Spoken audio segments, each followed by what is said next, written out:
అందరికీ మరణాత.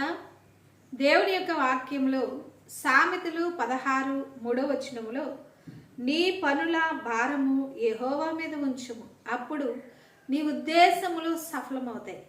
మీకంటూ కొన్ని ఉద్దేశాలు ఉన్నాయి, కొన్ని ఆలోచనలు ఉన్నాయి, కొన్ని ఇష్టాయిష్టాలు ఉన్నాయి. కానీ అవి సఫలం అవ్వాలంటే అనేకమైనటువంటి భారాలతో కుటుంబ పరిస్థితులు నిండిపోయి ఉన్నాయి.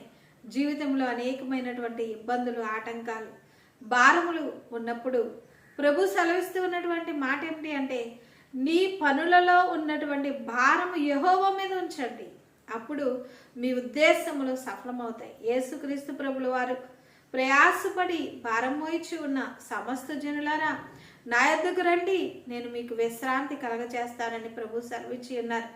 నేటి దినమున ప్రభు మీతో మాట్లాడుతూ ఉన్నారు. మీరు ఏ విధమైనటువంటి ప్రయాసలో ఉన్నారో, ఏ విధమైనటువంటి భారముతో ఉన్నారో, మీ కుటుంబ పరిస్థితులు ఏ విధంగా ఉన్నప్పటికీ కూడా, మీ సమస్యలు ఎంత భారముగా ఉన్నప్పటికీ కూడా, మీరు మొయ్యలేనంత భారమా? మరి ఈ వ్యాధి తగ్గుతుందా? ఈ బలహీనతలు పోతాయా? ఈ రుణాలు తీరుతాయా? ఈ కుటుంబ పరిస్థితులు చక్కబడతాయా? ఈ పిల్లల పరిస్థితి ఏమిటి?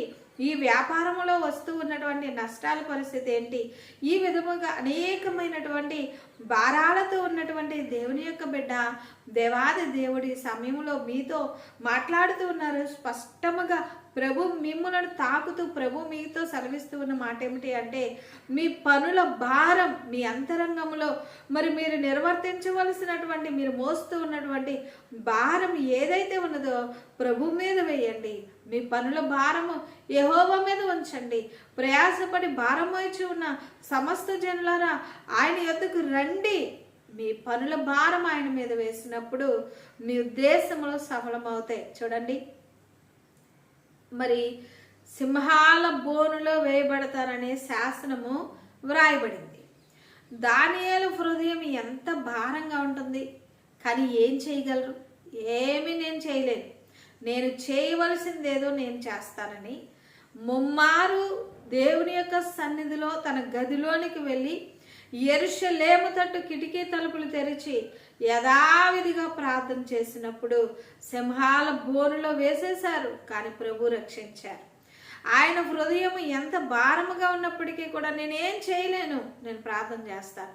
మీరు కూడా, మనమందరము కూడా మన భారములు ఎన్ని ఉన్నా, ఏ విధముగా ఉన్నా మనం ఏం చేయలేము.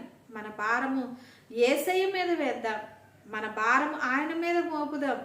మన భారం భరించడానికి యేసుక్రీస్తు ప్రభువు వారు శిలువలో వేలాడి ఉన్నారు. మన భారమును మరి భరించి, మన పాప భారం, మన వ్యాధి భారం, మన శిక్ష భారము, మన యొక్క మరి సమస్త భారములను ఆయన భరించి ఉన్నారు. కాబట్టి ప్రభు వైపు చూడండి, ధైర్యముగా ఉండండి. ప్రభు మహిమ రాకడ కొరకు సిద్ధపడదాం. ప్రభు కృప విడువక ఎడబాయక మిమ్మల్ని నడిపిస్తుంది. మీ పనుల భారము యెహోవా మీద ఉంచండి, మీ ఉద్దేశములు సఫలమవుతాయి. ఇది అవ్వదేమో, ఇది జరగదేమో అనే అవిశ్వాసము ఎంత మాత్రం మీలో రానివ్వవద్దు. ప్రభు కృప ఎప్పుడు మీకు తోడుగా ఉండి మిమ్మల్ని బలపరిచి, మనల్ని బలపరిచి, సార్వత్రిక క్రైస్తవ సంఘమును బలపరిచి నడిపిస్తుంది. అట్టి దేవుని యొక్క కృపతో మనమందరము నడిపింపబడదుము గాక. చిన్న ప్రార్థన. సర్వోన్నతుడైన తండ్రి, మీ నామమునకు స్తోత్రాలు దేవా. ఈ మాటలు విన్నటువంటి మీ బిడ్డలైనటువంటి వారందరినీ కూడా పేరు పేరున మీరు ఆశీర్వదించి తండ్రి, నైనా బిడ్డల భారము ఈ సమయంలో ప్రభా హృదయంలో ఎంత భారం ఉన్నదో మీ పైన వేస్తూ ఉండగా తండ్రి, మీ మీద వేస్తూ ఉండగా తండ్రి, నైనా మీరే ఉద్దేశములను సఫలపరిచి కుటుంబాలలో మీ దీవెనను గ్రహించి ఆత్మీయ స్థితిలో వృద్ధి చేసి మీ మహిమ రాకడ కొరకు సిద్ధము చేయమని యేసయ్య అతి పరిశుద్ధమైన నామంలో వేడుకుంటూ ఉన్నాము పరమ తండ్రి. ఆమేన్. అందరికీ మరణాత. God bless you.